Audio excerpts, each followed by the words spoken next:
toute façon. C'est bizarre, il va se reconnecter après, je pense. Donc, on a besoin, et on verra plus tard pourquoi, de prélever dans le milieu extérieur un gaz qui s'appelle l'oxygène. Et cet oxygène, on va s'en servir pour produire de l'énergie, mettre en œuvre des réactions chimiques, qui sont des réactions chimiques dites d'oxydation. Et ces réactions chimiques servent à plein de choses. Ça sert à entretenir notre corps, à fabriquer des tissus, mais aussi à produire de l'énergie. Alors, cette capacité qu'on a à utiliser de l'oxygène, elle est assez récente dans l'histoire de l'évolution, parce que l'oxygène, c'est un poison pour la vie à l'origine. Et donc, pour arriver à prélever cet oxygène et l'utiliser, on a développé des systèmes qui sont assez complexes. Alors, le premier système, c'est le système qui nous permet physiquement d'aller chercher de l'oxygène autour, dans l'air. Il y a 21% d'oxygène dans l'air qu'on respire. Et donc, le but du jeu, c'est qu'il y en ait suffisamment au niveau des cellules qui ont, elles, besoin de respirer de l'oxygène, mais elles ne vont pas respirer le gaz, elles vont respirer de l'oxygène qui est dans le corps, qui est dissous dans le corps, qui est dans le milieu. Et pour qu'elles puissent fonctionner, il leur faut de l'oxygène, parce que pour produire de l'énergie, c'est un système très pratique, la combustion. D'accord ? La nature a inventé le feu avant que les hommes préhistoriques soient capables de les allumer. Alors, on va parler de l'appareil respiratoire, de manière très très simple. La voie naturelle pour respirer, pour faire entrer de l'air dans notre corps, c'est les fosses nasales, c'est le nez. Donc le but du jeu, c'est qu'un humain normal, dans 90% de tout ce qu'il va pouvoir consommer comme oxygène, c'est de l'oxygène qui va passer par le nez. Parce que le nez, c'est un espace qui va réchauffer l'air, qui va filtrer l'air par rapport aux poussières, qui va humidifier l'air pour qu'il ne soit pas trop agressif au niveau des poumons. Et donc, on respire quasiment tout le temps par le nez, sauf quand on fait du sport, où on a besoin de respirer de manière plus intense, avec des débits respiratoires qui sont assez importants. Et dans ce cas, on a tendance à ouvrir la bouche pour respirer, notamment si on va très vite. D'accord ? Un petit clin d'œil, moi, quand j'encadre en randonnée, quand je suis en tête d'un groupe de personnes qui ne sont pas très rapides, j'ai une astuce, c'est pour être sûr de ne pas aller trop vite, je ferme la bouche et je n'utilise que mon nez pour respirer. Et si vous faites ça, sans aucune gêne respiratoire, on est sûr que vous n'allez pas aller trop vite déjà. Hein, vous aurez du mal à aller à plus de 400 mètres de dénivelé à l'heure en montée, sachant que le rythme moyen de quelqu'un qui est un petit sportif, pas trop entraîné, c'est plutôt 300. D'accord ? Donc, essayez de faire ça, c'est une petite astuce. Vous ne respirez que par le nez. Il faut que vous n'ayez aucune sensation de gêne respiratoire et vous serez au rythme qui convient à des clients moyens. D'accord ? C'est une petite astuce respiratoire. Après, donc, on a des voies respiratoires qui sont ce qu'on appelle un volume mort, c'est-à-dire qu'il y a des tuyaux qui sont le pharynx, larynx et puis la trachée. La trachée, c'est le tube qui amène au poumon avec les bronches. Les bronches souches, c'est les plus grosses bronches, c'est les tuyaux les plus importants qu'il y a au début des poumons. Tout ça, c'est du volume mort, en fait. Il n'y a pas d'échange qui se passe. C'est-à-dire que l'oxygène, l'air, l'azote et l'oxygène qui sont dans l'air vont être là-dedans, mais de manière neutre. D'accord ? Ce qui veut dire que pour bien respirer, il faut pouvoir respirer plus que faire des allers-retours à de l'air qui est vicié dans un volume mort. Donc, il faut respirer de manière assez ample. Alors, ce qu'il faut savoir, c'est que le sédentaire moyen, quand vous êtes en train de dormir, vous respirez un demi-litre d'air à chaque inspiration, pas bien plus. Hein. Et ce n'est pas suffisant pour faire du sport, parce que dans ce demi-litre qui fait un aller-retour, là, il n'y a pas grand-chose qui arrive dans les poumons, en fait. Donc l'adaptation de la respiration à l'effort, et notamment à la randonnée, ça nécessite une amplitude de respiration, donc un volume respiratoire qui est plus important. Et chez certaines personnes qui ne sont pas très sportives, il va falloir leur donner des consignes et leur apprendre à respirer de manière un peu plus ample. D'accord ? Alors, vous connaissez certainement quelques astuces, quelques consignes que vous pouvez donner. Je ne sais pas si vous avez des idées de consignes qu'on peut donner. Allez-y, hein, prenez la parole. Tout d'abord, on peut dire à la personne d'expirer tout l'air qu'elle a dans les poumons, quoi. Ouais, mais quelqu'un qui n'est pas bien coordonné, ça ne veut pas dire grand-chose, parce qu'il va dire « Ouais, mais moi je souffle à fond, là », mais en fait, il ne respire pas. D'accord ? Les gens ont une très mauvaise conscience de leur respiration. La respiration, c'est un système qui est un peu automatique. C'est-à-dire que quand vous dormez, vous ne pensez pas à respirer, mais ça fonctionne tout seul. Et donc, quand on veut coordonner sa respiration, ceux qui font de l'apnée le savent très bien, mais ce n'est pas si évident que ça de greffer la conscience. C'est-à-dire quelqu'un qui n'a jamais pris conscience de sa respiration, il a du mal à piloter tout ça. Hein. Ce n'est pas facile. Donc, on peut donner aussi d'autres types de repères. Une petite astuce, je vous la donne, c'est je souffle sur 3 pas et j'inspire sur 1 pas. Parce que le but du jeu, c'est de bien vider les poumons. Et quand il y a de l'air qui rentre, au moins, on est certain que ce qui va rentrer va aller au fond des poumons, va être bien exploité. D'accord? Il vaut mieux que l'expiration soit plus longue, parce que ce qui pose problème, c'est de ne pas avoir une respiration trop haute, de ne pas avoir les poumons tout le temps pleins. Parce que quand on respire pour prendre de l'oxygène, mais on respire aussi pour évacuer le résultat de la combustion, c'est le CO2, le gaz carbonique. Donc quand je respire, non seulement il faut que je prenne de l'air, mais en plus, il faut que je rejette le CO2. D'accord? Est-ce que vous avez d'autres idées par rapport à ça? Chez un sportif de haut niveau ou un trailer et tout, il n'y pense plus trop, quoi. D'accord? Il ne se pose pas trop la question de la respiration, ça s'adapte tout seul et ça suit tout seul. Il faut que ça soit bien coordonné. Est-ce qu'il y a des moments où la respiration, il faut la bloquer en montagne, en randonnée? D'après vous? Jamais? Eh bien si. Par exemple, si tu attrapes une branche pour t'aider à passer un passage un peu raide, tu vas être obligé de bloquer ta respiration pour avoir de la force. Et ton mouvement, tu vas le faire en apnée avec les poumons pleins. Donc tu vas être à un moment, il y a une coordination qui va faire que tu vas bloquer ta respiration. D'accord? Si vous prenez un appui pour descendre en appuyant vos 2 paumes de main et puis descendre une marche qui est importante, vous allez bloquer votre respiration. D'accord? Donc, c'est des choses qui sont indispensables et qui vont être réflexes, hein, qui vont se faire toutes seules. Même chose si vous êtes avec les bâtons, puis qu'à un moment vous avez un effort important à faire sur le bâton pour monter une marche, eh bien, à ce moment-là, ça va perturber votre respiration. Ça va perturber la coordination respiratoire. D'accord? Donc, ce n'est pas si simple que ça, en fait. Et bon, globalement, ce que je vous ai dit, c'est de sensibiliser les gens sur le fait de penser à respirer, de bien souffler. Et puis le rythme sur la marche, souffler sur 2 ou 3 pas et respirer après. Alors, si vous avez l'occasion d'aller en haute altitude, entre 6000 et 7000 mètres, en dessous de 5000, ça se sent moins, mais moi, je sais qu'entre 6000 et 7000 mètres, j'avais du mal à tenir un rythme régulier. C'est-à-dire qu'on a tendance, quand on approche des 7000 mètres, à faire plusieurs pas lentement en respirant et être obligé de faire une petite pause pour récupérer, parce qu'en fait, on n'arrive pas à ventiler, à capter suffisamment d'oxygène. D'accord? Mais ça, c'est vraiment pour les hautes altitudes. À partir de 2000 mètres, on commence à sentir un petit peu que l'altitude est perturbante. D'accord? À 3000 mètres, ça se sent vraiment. Hein, c'est clair que la performance diminue beaucoup. Mais vous, dans votre terrain d'exercice, l'accompagnateur en moyenne montagne, c'est entre 1000 et 2000 mètres. Un sédentaire, il commence à ressentir des problèmes respiratoires. D'accord? Voilà, je n'ai pas grand-chose de plus à dire sur la coordination respiratoire. Qu'est-ce qui se passe au niveau des poumons? Les poumons, ça sert à quoi? Ça sert à organiser la rencontre entre le sang et l'air gazeux et le sang liquide. Cette rencontre, elle va être réalisée au niveau d'un système qui est tout replié sur lui-même, en fait, et qui présente une grande surface, parce qu'il faut une surface d'échange qui est importante. Alors, si vous prenez une personne, vous la regardez, vous me regardez moi, j'ai 2 mètres carrés de peau. Ça, c'est ma surface avec le milieu extérieur. Mes poumons, c'est plutôt 100 mètres carrés. D'accord? Au moins 100 mètres carrés. Donc, en fait, l'interface entre un être humain et le gaz extérieur, c'est 100 mètres carrés. C'est 50 fois plus que la surface de la peau. D'accord?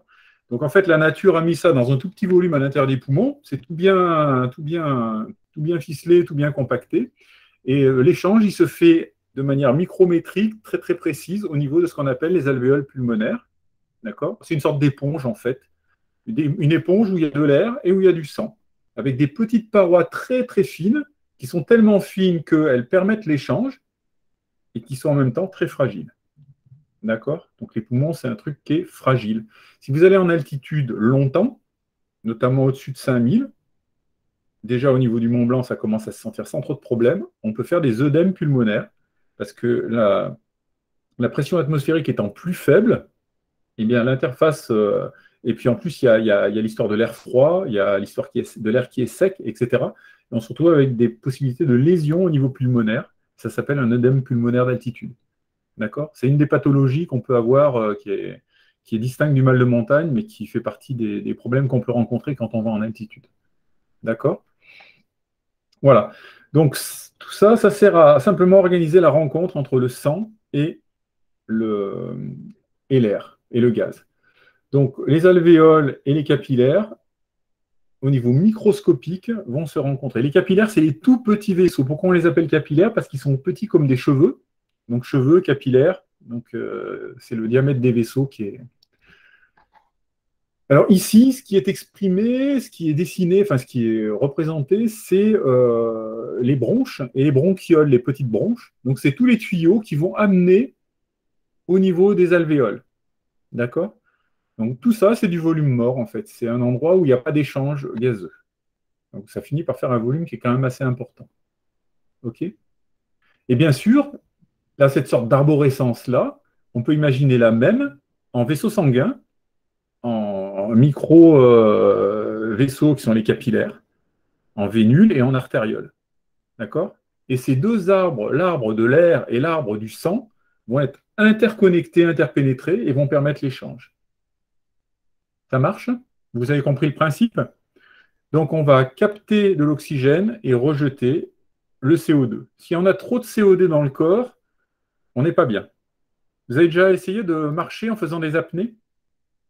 Est-ce que vous avez fait cette expérience?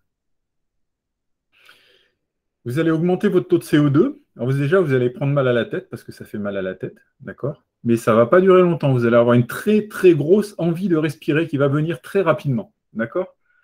Et donc, c'est lié au fait que le CO2 perturbe énormément le fonctionnement du corps humain et qu'on ne peut pas tolérer des grosses doses de CO2 dans notre corps. Ça accélère notre fréquence cardiaque, ça accélère notre respiration, ça nous donne envie de respirer. En fait, le CO2, il faut qu'il sorte, il ne faut pas qu'il reste. D'accord? Voilà. Donc, si on fait un zoom, on s'aperçoit qu'aussi au niveau des poumons, on a ce qu'on appelle une surface avec un mucus qui permet l'entretien des poumons. Il faut que ça soit toujours humide là-dedans, pas que ça sèche. Comme c'est très sensible et très fragile, il y a une ou deux couches de cellules qui sont microscopiques entre le sang et l'air et le gaz.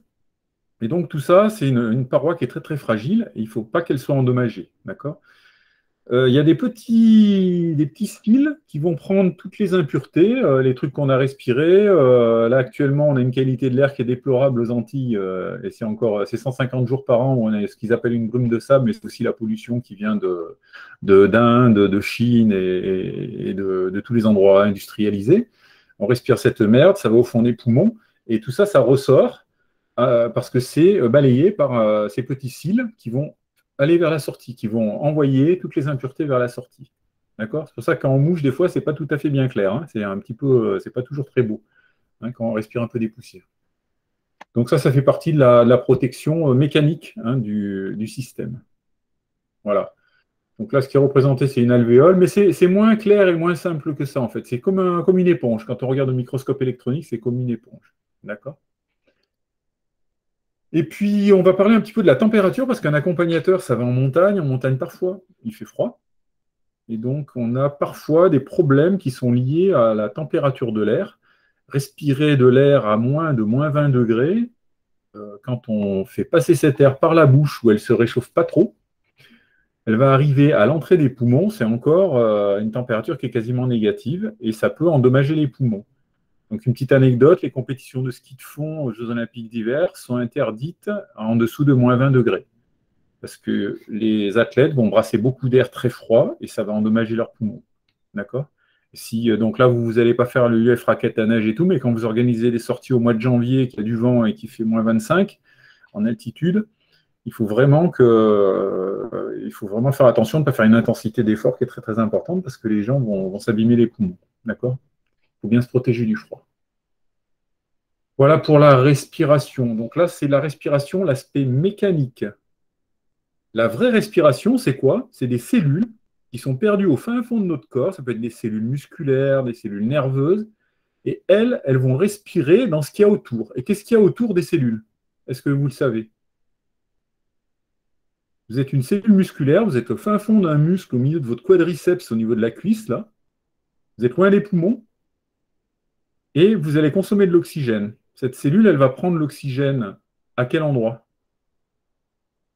Au niveau des tissus, non? Au niveau des tissus, ouais. Dans le sang? Alors le sang, il n'est pas tout de suite disponible parce que quand je suis une cellule musculaire, je n'ai pas toujours des vaisseaux sanguins juste à côté. Des fois, c'est un petit peu plus loin. Alors c'est à quelques centièmes de millimètres, hein, mais des fois, ce n'est pas directement. Donc en fait, l'oxygène va diffuser, il y aura une quantité d'oxygène qui va diffuser, et qui va prendre sa place un peu partout dans les tissus, et dans notamment ce qu'on appelle les espaces interstitiels entre les cellules. Et donc, c'est dans cet espace interstitiel où il va y avoir de l'oxygène disponible. Alors, ce qu'il faut savoir, c'est que votre cellule qui est dans votre quadriceps au niveau de votre cuisse, elle a à sa disposition à peu près l'oxygène qui est à disposition au sommet de l'Everest. C'est la quantité, la pression d'oxygène qui est disponible, pas plus. Et elle se débrouille bien avec, hein, on arrive bien à vivre avec ça, d'accord? Et donc, en fait, entre l'extérieur, il y a 21% d'oxygène, il faudrait parler de pression partielle, tout ça, on ne va pas rentrer dans les détails, et votre cellule qui est au fin fond de votre corps, dans vos muscles, où il ne reste pas grand-chose, eh bien, il y a des pertes de charge, en fait, qui font que l'oxygène va avoir tendance à aller du plus vers le moins, d'accord? Et le CO2 va faire le contraire, dans le sens inverse, d'accord? Est-ce que l'oxygène est transporté que comme ça? Est-ce que dans notre corps, il y a d'autres manières de transporter l'oxygène? Donc déjà, il y a le sang qui transporte, je vous ai parlé des capillaires. Et d'après vous, qu'est-ce qui peut aider à transporter l'oxygène? C'est des petites cellules qui sont rouges. Les globules rouges, du coup. Ouais, bah, les globules rouges, ouais, avec une molécule qui s'appelle l'hémoglobine. Et les globules rouges, ils vont avoir tendance à se charger de plein de molécules d'oxygène. Et comme eux, ils circulent dans les capillaires, ils vont aller jusqu'au tréfonds des tissus. Et là, ils vont pouvoir libérer des molécules d'oxygène à la demande. D'accord? Donc, c'est vrai que les globules rouges, c'est quelque chose qui est important pour le transport de l'oxygène. Mais notamment, vous savez très bien que les sportifs de haut niveau, ils se font centrifuger le sang, ils se font réinjecter des globules rouges en plus avant la compétition, ce qui est interdit. Mais c'est un moyen pour eux d'augmenter leur performance. D'accord? Une petite remarque par rapport aux transporteurs d'oxygène, quand le corps se retrouve un peu en panne d'oxygène, notamment si vous allez passer un mois au-dessus de 5000 mètres d'altitude, votre corps va être sans arrêt un petit peu en panne d'oxygène. À 5000 mètres, il y a 2 fois moins d'oxygène. Il ne reste que 10% en fait, si on traduit ça en pression partielle, hein. Et donc, 2 fois moins d'oxygène, votre corps va s'adapter, pas tout de suite, il faudra un certain temps. Il va fabriquer plus de globules rouges. D'accord? Et donc, peut-être pas doubler le taux de globules rouges, mais l'augmenter de manière très conséquente. D'accord? C'est une des adaptations du corps à l'altitude et donc à la privation d'oxygène. C'est que on manque de globules et donc le corps en fabrique. D'accord? Donc les Incas, les gens qui vivent dans la cordillère des Andes ou sur les hauts plateaux du Tibet, etc., ils sont au-dessus de 4000, au-dessus de 5000. Il y a des villes qui sont à 5005 sur la planète, il faut le savoir. Et enfin, il n'y en a qu'une. Et ces gens-là ont un taux de globules rouges qui est très, très important, beaucoup plus important. Ce qui donne aussi des performances importantes pour les Sherpas, etc., dans l'Everest, parce qu'ils ont statistiquement quand même une bonne capacité à utiliser le peu d'oxygène qui est dans l'environnement. D'accord? Donc ça, c'est la respiration tissulaire, des tissus, des cellules. On n'est composé que de cellules, hein. Il n'y a quasiment que ça dans notre corps. Et donc ces cellules, pour respirer, elles ont besoin que ça vienne de l'extérieur. Et l'extérieur est très loin d'une cellule. D'accord? Elles sont un peu perdues. Ça marche? Vous avez des questions par rapport à ça? Non? Vous comprenez à peu près la différence? En fait, la respiration physiologique, c'est la respiration des cellules. Après, ce qui se passe dans les poumons, tout ça, en fait, c'est les gens croient que c'est ça la respiration. Mais la vraie respiration pour l'organisme, physiologiquement, c'est les tissus, quoi. C'est ça qui est facteur limitant. Ouais. Du coup, les échanges de gaz, ils se font que au niveau des alvéoles ou genre Alors, les échanges de gaz, ils se font alors, à plusieurs étages. On verra un premier étage, c'est au niveau de petits organes qu'il y a dans la cellule qui s'appellent les mitochondries. Il faut savoir que nos cellules, à l'intérieur, elles ont des petits organes. On appelle ça des organites. Et à l'intérieur de la cellule, il y a des mitochondries. Les mitochondries, c'est des anciens virus qui avaient la capacité à utiliser l'oxygène et qu'on a colonisés, qui sont venus, c'est des corps étrangers. Il y a un ADN mitochondrial qui est différent de celui qu'on a de nos parents, d'accord? Et ces mitochondries, c'est des petites cellules, des petits organismes qui sont à l'intérieur de nos cellules, et c'est le seul endroit où on peut consommer de l'oxygène dans notre corps. Notre corps ne peut utiliser l'oxygène que dans les petites usines chimiques que sont les mitochondries. Ces mitochondries, il peut y en avoir des dizaines dans une seule cellule musculaire, par exemple. D'accord? Donc, en fait, à l'intérieur de la mitochondrie, il faut qu'il y ait de l'oxygène qui rentre. D'accord? Donc, pour rentrer, ça veut dire qu'il y a plus d'oxygène dans la cellule que dans la mitochondrie. Après, pour que l'oxygène rentre dans la cellule, il faut qu'il y ait plus d'oxygène dans le milieu interstitiel autour des cellules que dans la cellule. Pour qu'il y ait de l'oxygène dans le milieu interstitiel, il faut qu'il y ait plus d'oxygène dans les capillaires, d'accord, que dans le milieu interstitiel.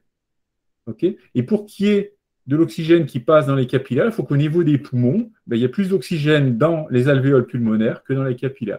Donc en fait, pour arriver à la cellule et à la mitochondrie, il y a plusieurs étapes où il y a des passages d'oxygène. Il y a plusieurs membranes, plusieurs moments où il y a soit de la diffusion gazeuse, soit du transfert par diffusion de tissus. Ça s'appelle des phénomènes d'osmose aussi, mais où les molécules d'oxygène vont avoir plusieurs étapes et plusieurs membranes à franchir. Ce n'est pas simple. Okay. D'accord ? C'est pour ça que dans la cellule, en fait, vous vous retrouvez avec quasiment la pression d'oxygène qui est au sommet de l'Everest. D'accord ? Et ça suffit. Mais il y a des pertes de charge, bien sûr. Parce qu'à chaque fois, on met de la pression d'un côté, ça on perd. À chaque fois qu'on passe une membrane, on perd un peu de la charge. OK ? Alors, je vais mettre un deuxième diaporama. Pour la respiration, vous avez un peu compris, hein, ça prendrait beaucoup de temps de rentrer dans le détail de tout ça. Vous avez compris que le corps, les cellules ont besoin d'oxygène, que quand elles ont consommé cet oxygène, elles vont rejeter du CO2, et ce CO2 il va se débrouiller pour sortir. Il n'y a pas de globules rouges pour le CO2. D'accord ? Globalement, il s'évacue de manière dissoute, ou combinée, mais il n'y a pas grand-chose à en dire. Ça sort tout seul, quoi. Si on respire bien. Si on ne respire pas bien, ça ne sort pas tout seul. On a vu qu'il y avait besoin de sang. Le sang, c'est quoi? C'est un liquide qui va circuler dans des tuyaux et qui va transporter tout ce qu'il y a besoin de transporter, partout. D'accord? Donc, c'est un transporteur. Donc, qui dit tuyau, dit des tuyaux partout. Au plus on est dans les extrémités ou en plus on est dans les organes, au plus ces tuyaux sont fins jusqu'à être des capillaires. Et c'est là que les échanges vont se produire. Les tuyaux qui sortent du cœur s'appellent des artères. D'accord? Parce qu'il y a de la pression dedans. Ça sort du cœur, c'est là où le cœur va envoyer le paquet. C'est là où on peut prendre le pouls. Les pulsations cardiaques, c'est dans les artères. Si vous cherchez votre pouls, vous n'allez pas l'avoir sur une veine, mais dans une artère. Et les vaisseaux qui servent à faire revenir le sang vers le cœur s'appellent des veines. Et entre les artères et les veines, il y a des tout petits vaisseaux qui sont les capillaires. D'accord? Vous avez compris? Donc, le sang va sortir du cœur, il va aller vers des organes, ça va passer dans les capillaires, il y aura des échanges ou non, et ça va revenir. Alors, ce n'est pas si simple que ça. Alors là, j'ai schématisé la jeune femme qui était au-dessus de manière un petit peu plus symbolique. En fait, on n'a pas un seul cœur, on a deux cœurs. D'accord?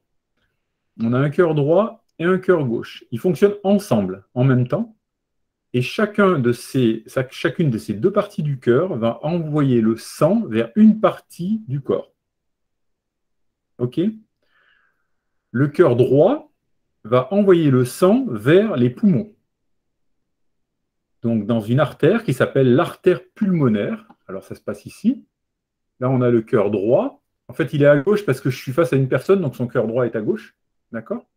Vous arrivez à voir, là, c'est suffisamment gros? Je ne sais pas comment grossir. Ah oui, si, c'est pas mal. Donc, le sang va partir du cœur droit et va aller vers les poumons. Donc, par ce qu'on appelle l'artère pulmonaire. Ensuite, il va y avoir des échanges. Et donc, le sang va libérer le CO2 dans les poumons et prendre de l'oxygène. Ça marche pour tout le monde? C'est pas très compliqué, ça. Hein? Ensuite, le sang va sortir des poumons, il va être riche en oxygène, il va revenir par une veine qui s'appelle la veine pulmonaire parce qu'elle sort des poumons. Il va revenir où? Dans le cœur gauche. D'accord? Et ce cœur gauche va envoyer le sang, et c'est le cœur qui est puissant parce qu'il a beaucoup de travail, il va envoyer le sang vers tous les organes. D'accord? Y compris d'ailleurs les tissus des poumons d'ailleurs. OK? Donc ce cœur gauche, il a besoin d'un très gros tuyau très solide qui s'appelle l'aorte. Vous avez entendu parler de l'aorte, parce qu'il va envoyer une grosse pression, il va être très musclé. Le ventricule, c'est la partie musclée du cœur qui envoie l'énergie. Le ventricule gauche est très musclé. On vous a peut-être dit que le cœur, il était à gauche. Hein, en fait, il est au milieu. Bon, il est un petit peu incliné, mais on a l'impression qu'il est à gauche parce que le ventricule qui est à gauche est tellement beaucoup plus gros que le ventricule droit que ça donne l'impression que le cœur est à gauche. En fait, le ventricule gauche est beaucoup plus musclé que le ventricule droit parce qu'il a beaucoup plus de travail. Le ventricule droit, il envoie le sang vers les poumons. C'est assez simple, en fait. C'est pas très compliqué, il n'a pas besoin d'être très musclé. Donc, il envoie le même débit que le ventricule gauche, mais vers les poumons, il n'a pas besoin d'être très musclé. Ça marche? Donc, le sang va partir dans l'aorte, et ensuite, il va partir dans tout un ensemble d'artères vers tous les organes. OK? Le seul problème, c'est que si vous êtes en train de digérer, il va y avoir besoin de sang à quel endroit? Dans votre système digestif. D'accord? Si vous faites du sport, il va y avoir besoin de sang dans les muscles. D'accord? Donc, ce qu'il faudrait, si tout est bien conçu, et c'est bien conçu, il faut absolument que les débits de sang soient réglés. On ne peut pas, quand il y a besoin de sang au niveau des muscles, envoyer plein de sang dans le système digestif. Ça ne sert à rien. Vous comprenez le principe? Le corps envoie le sang dans les endroits, vers les organes qui en ont besoin. Donc, quand je fais du sport, j'ai besoin de sang dans les muscles. Donc, il y a des petits robinets, qui s'appellent la vasomotricité, d'accord, qui vont s'ouvrir et qui vont ouvrir les artères qui vont vers les muscles. Ça marche? Si je suis en train de digérer, il va y avoir fermeture des robinets pour les muscles et ouverture des robinets pour la digestion. D'accord? Donc, on ne peut pas digérer et faire du sport en même temps. Les trailers le savent très bien, c'est très difficile d'arriver à se nourrir quand on fait du sport.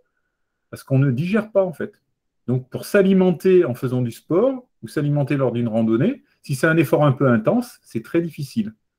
D'accord? Le saucisson, on va avoir du mal à le digérer, quoi. Hein? Donc, voilà, ça, c'est le système circulatoire. Ces robinets, il y a une chose qu'il faut savoir, c'est qu'il y a certains robinets qui sont un peu particuliers. Quand on mange, le système qui va vers la digestion, ça s'appelle le système porte. D'accord? Donc, ce système, le robinet va s'ouvrir ici et ça va aller vers le système digestif qui est ici. D'accord? Il y aura des échanges et le sang va s'enrichir avec des nutriments qui sont issus de la digestion, des petits bouts de sucre, des petits bouts d'acides aminés, de protéines, de choses comme ça. D'accord? Donc, on va prendre la nourriture et elle va aller dans notre sang.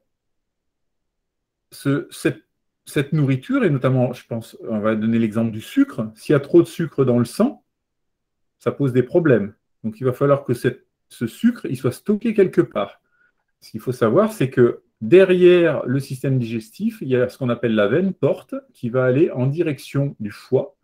Le foie, c'est une grosse usine chimique qui fait plein de choses, hein, mais qui a un des rôles. Donc, un des rôles, c'est de stocker un petit peu de sucre. D'accord?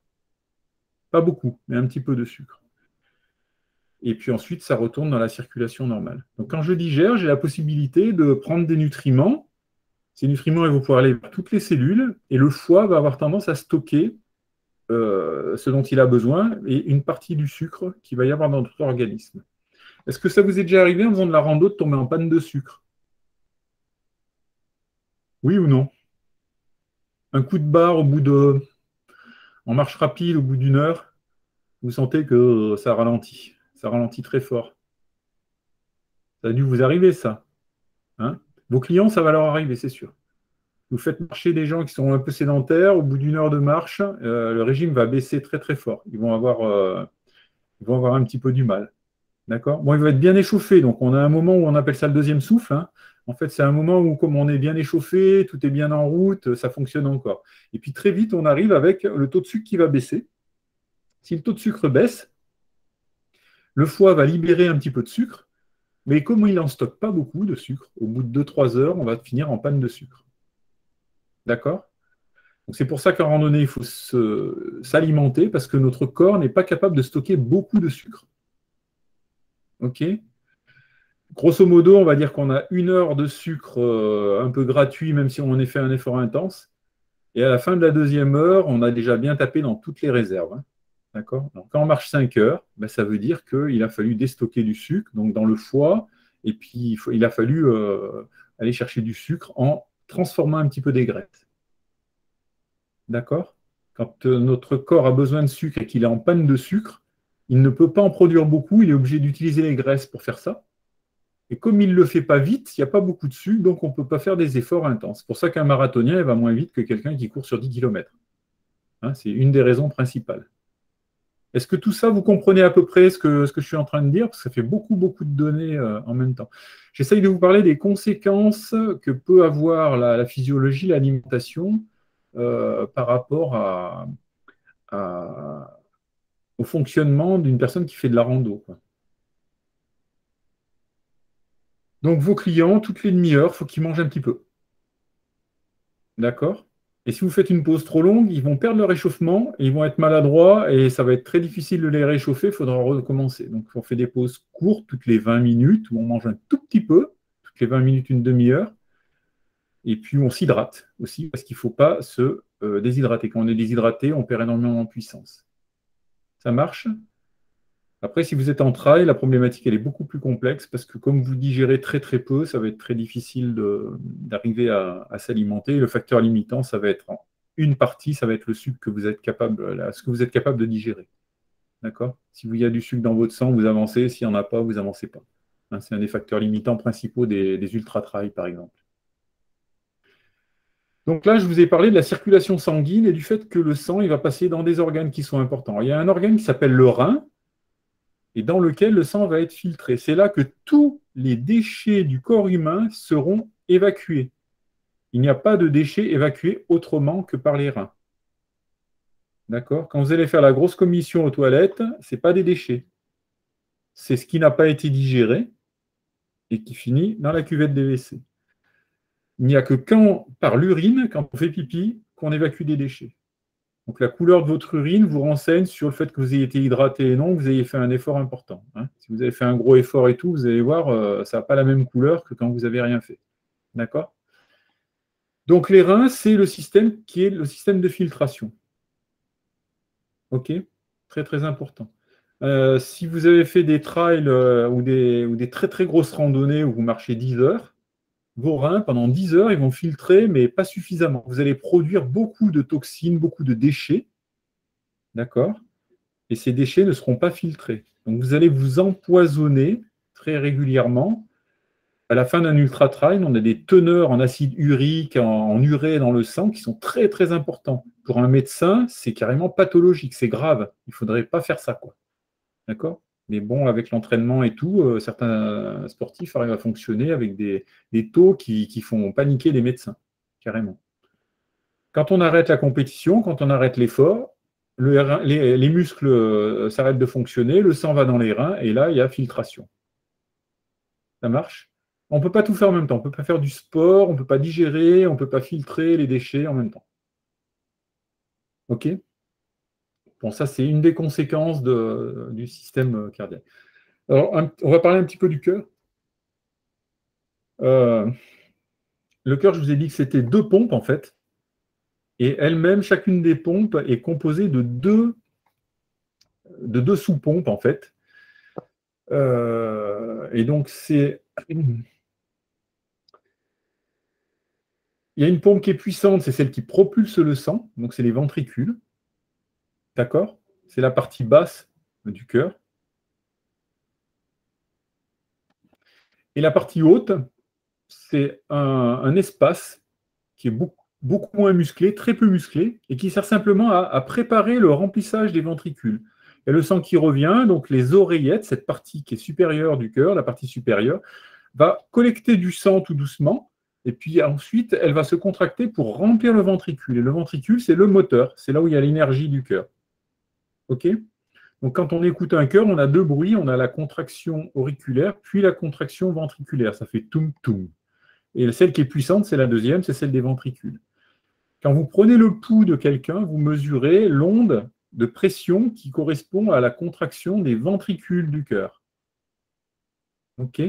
Les deux oreillettes et les deux ventricules se contractent en même temps. D'accord ? C'est-à-dire qu'il y a en même temps une onde de sang qui va vers les poumons et une onde de sang qui part dans l'aorte. Voilà.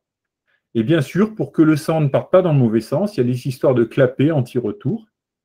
Et ces clapets, ça s'appelle les valvules, vont empêcher le sang de revenir dans le mauvais sens. Si ces clapets ne sont pas étanches, il va y avoir une petite fuite. Les petites fuites, ça fait un petit sifflement quand on ausculte et ça s'appelle un souffle au cœur. D'accord ? Alors ça peut être grave, ça peut être une contre-indication à l'effort, à la rando.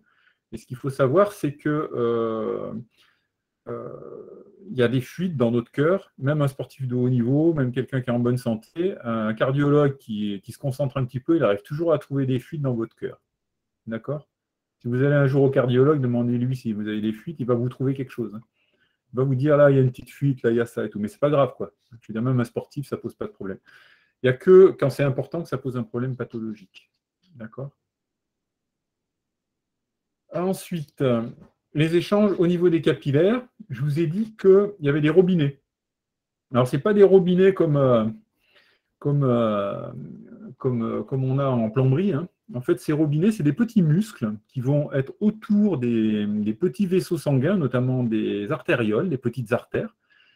Ces petits vaisseaux sanguins, ces petits muscles lisses, ils vont se contracter et ils vont fermer les vaisseaux. Donc, on appelle ça une vasoconstriction et qui va empêcher le sang de passer. Donc, on peut imaginer que si on est ici à l'intérieur du rein, quand il va y avoir un effort qui est réalisé, ce n'est pas le moment de filtrer le sang, c'est le moment d'envoyer tout le sang vers les muscles. Donc, il va y avoir une constriction ici. Si ça, c'est un muscle, alors il va y avoir une dilatation. C'est-à-dire que les petits muscles lisses qui vont jouer le rôle de robinet vont s'ouvrir et vont permettre au sang d'aller dans les muscles. Dans un muscle, quand on est en train de faire du sport, il y a 7 fois plus de sang que dans un muscle où on ne fait pas de sport. D'accord ? Dans votre quadriceps au niveau de la cuisse, vous avez, quand vous êtes en plein effort, 7 fois plus de sang que quand vous êtes au repos. Okay ? Donc ces robinets, ils font des choses qui sont importantes quand même. Hein. Il y a beaucoup d'effets. Donc sur la répartition du débit sanguin dans tous les organes, elle se fait selon les besoins. C'est assez compliqué. C'est régulé par un système nerveux qui est automatique, qui s'appelle le système nerveux neurovégétatif. Et ça va permettre la répartition du sang là où il y en a besoin. D'accord ? Alors là, on voit ce schéma. On imagine qu'on est au niveau de vos mains. Il fait froid. Vous perdez beaucoup de chaleur par les mains, par les extrémités. D'accord ? Qu'est-ce qui va se passer au niveau des extrémités, d'après vous? Elles vont se vasoconstricter. Oui, il va y avoir, le sang va fuir ses extrémités. Alors vous allez me dire, mais je vais me geler, quoi. D'accord ? On pourrait imaginer que ça soit le contraire. Moi, je dis, si je suis le pilote là-haut, si je suis dans le système, je dis, bon, il y a les mains, elles vont geler, je vais rajouter du sang. D'accord ? L'idée, ça serait de faire ça quand même. Excusez-moi, ça veut dire quoi ce qu'il a dit là, en fait? Alors, vasoconstriction, c'est contraction. Constriction, contraction. Donc, ça veut dire fermer les robinets. Vaso, ça veut dire c'est les tuyaux qui se contractent. D'accord? OK? On parle de vasomotricité parce qu'en fait, c'est des muscles, donc c'est moteur. C'est un moteur qui va fermer les tuyaux. D'accord? Mais si il fait froid, le but du jeu, c'est de ne pas mourir de froid. Donc l'organisme, il va faire quoi? Il va garder le sang et la chaleur au niveau du cerveau, du cœur, des poumons, le foie les parties importantes pour survivre, pour ne pas mourir. Et toutes les extrémités, les mains, etc., il va y avoir une constriction. Alors, si ça dure longtemps, c'est un peu embêtant. Hein, parce que ça finit par mourir, et ça s'appelle les engelures ou un pied de tranchée. Quand on a froid pendant longtemps, ça ne gèle pas, mais c'est tellement froid que les tissus, les extrémités vont avoir tendance à pourrir, à s'abîmer. D'accord ? Donc ça, c'est une des pathologies typiques de la montagne.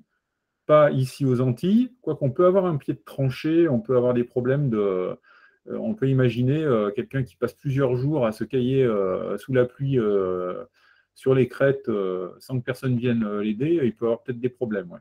Mais bon, globalement, il faut quand même des températures assez faibles pour que nos cellules aient des problèmes de survie. D'accord ? Donc, sur l'UF hivernal, on sait très bien que la problématique des engelures est très très importante. Il faut faire très attention. On a vite fait d'avoir des problèmes. Donc, vous avez compris, l'adaptation et la lutte contre le froid, c'est justement de ne pas lutter en fait. C'est de dire, bon, on va essayer de trouver un endroit au chaud, et puis ça ne va pas durer, et puis en fait, il faut garder le cœur et le cerveau en bon état pour que ça fonctionne bien, et pour survivre. Ok ? On se met un peu en hibernation. Le contraire, c'est la chaleur. Vous avez très très chaud. Il vous faut faire quoi pour vous rafraîchir ?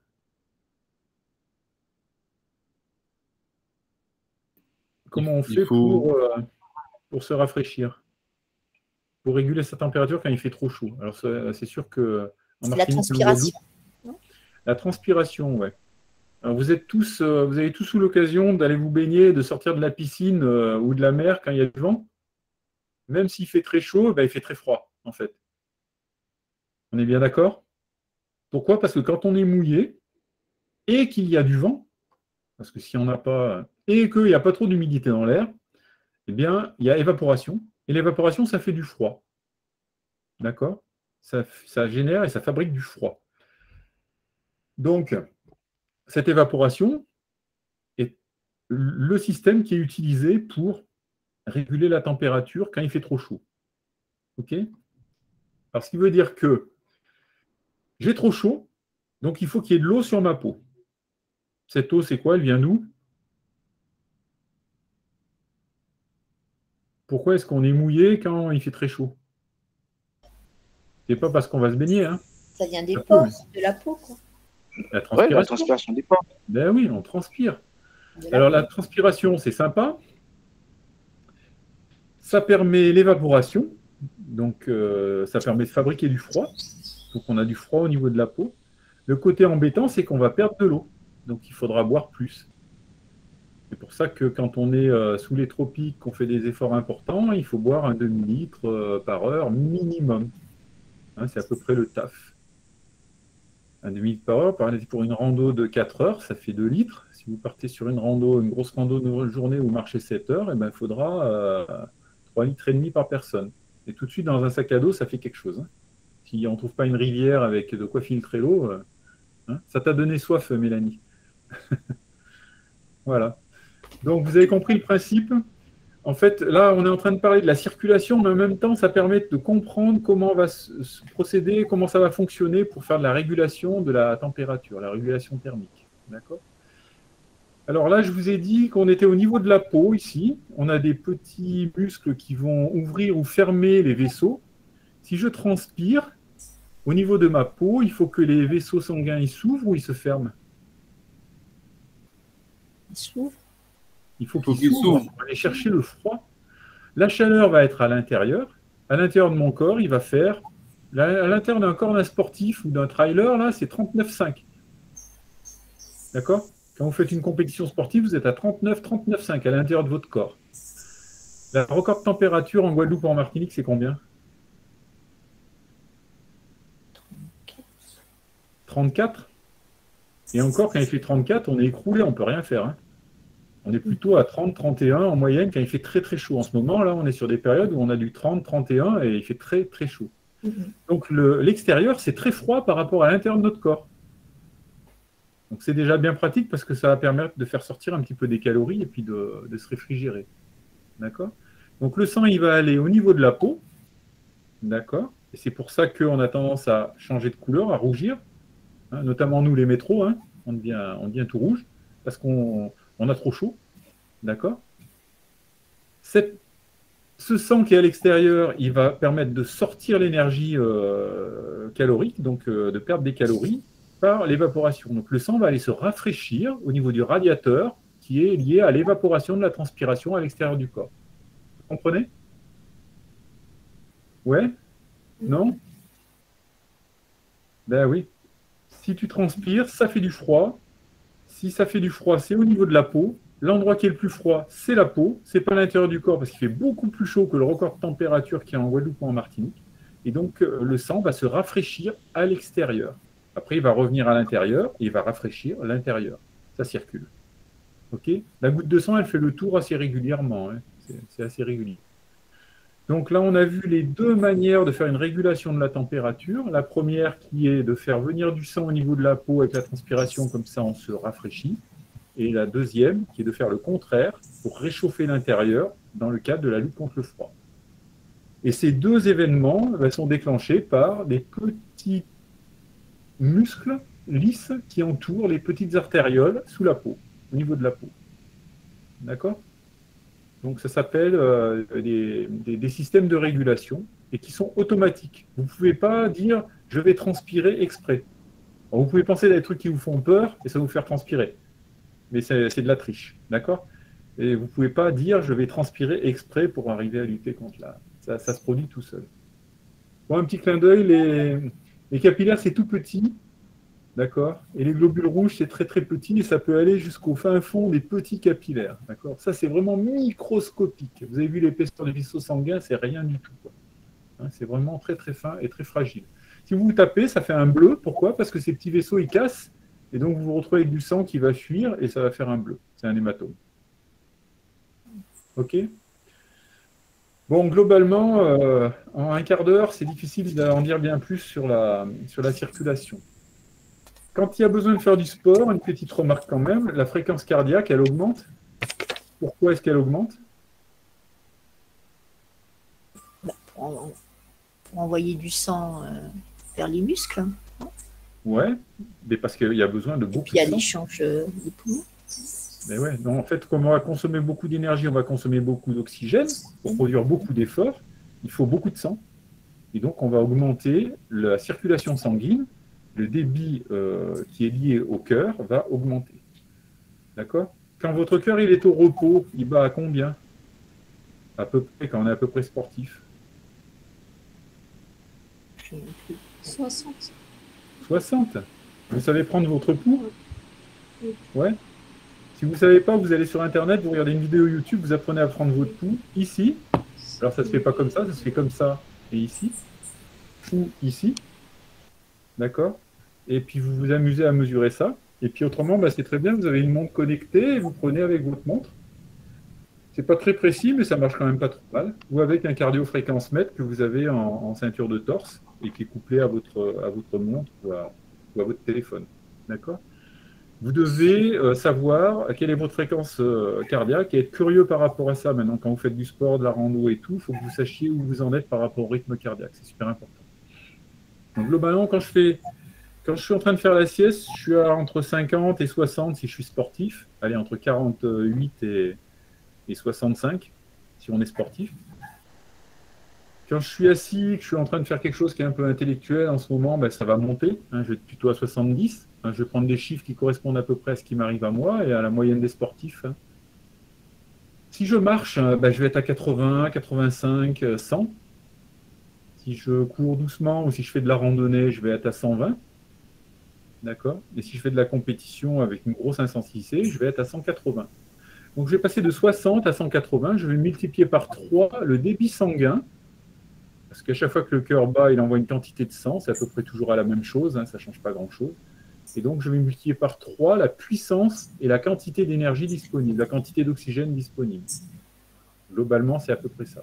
Donc, entre je suis en train de dormir 60 pulsations et je suis en train de faire du sport à fond 3 fois plus, ou 2 fois plus, je suis en train de faire une randonnée tranquille, eh bien, on a le compteur de vitesse et de puissance du corps humain sur les efforts longs. D'accord? Quand je suis en train de dormir, je suis à 70-80 watts. Allez, on va dire 100 watts. Donc, je corresponds et je fournis la puissance d'une ampoule, d'une grosse ampoule. D'accord? Quand je suis en train de faire une rando, je suis à 200 watts. J'exagère, on va dire 70 watts et 140 watts. D'accord? Et quand je fais du sport à fond, je suis à 250, 300 watts et je ne peux pas tenir longtemps. Alors, les meilleurs cyclistes, ils sont à 350 watts sur le Tour de France, dans les grands cols et tout, mais ils sont un peu dopés et puis ils sont un peu pas normaux aussi. D'accord? Mais un humain normal, il va être capable de multiplier jusqu'à 3 sa puissance. Donc, entre la puissance de je suis en train de dormir, je suis sédentaire, et la puissance de je fais une randonnée. D'accord? Alors après, on va voir pourquoi et comment cette énergie est produite, et on verra ça un petit peu plus tard. Je vais vous montrer ça. Est-ce que vous voulez faire une petite pause de 10 minutes, et après on voit le système nerveux, comment ça fonctionne, et puis on parle un petit peu des filières et de la production d'énergie. Okay. Il faudrait quand même 40 heures pour parler sainement de ça, mais on va faire ça en 1 heure. D'accord? Ok. On prend 10 minutes de pause? Oui. Okay. Allez, c'est parti. Petite pause.